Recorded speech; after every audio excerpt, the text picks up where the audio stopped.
How to update Windows 10 into Windows 11.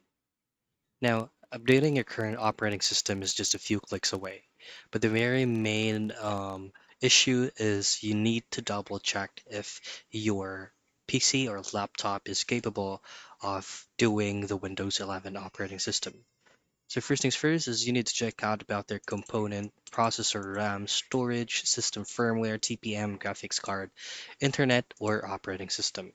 So for the component, it need to be at least a minimum requirement for processor at least 1 gigahertz or faster, two or more cores compatible with 64-bit processor or system on a chip.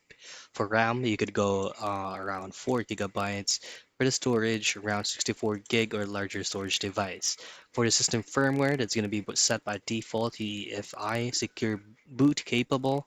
For the graphics card, it needs to be compatible with DirectX 12 or later with WDDM 2.0 driver. Now, if you're going to be upgrading into Windows 11, you could go with Windows 11 Home and Pro for personal use only. To update that, just simply go into your Windows icon and from here type in Windows Update and then just simply choose on check for updates. Now, as you can see, I paused my current updates on my Windows 10 because my current laptop is not actually capable of doing the Windows 11 update.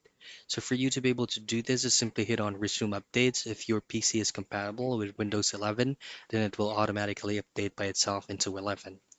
And that's it. That's how you update from Windows 10 to 11.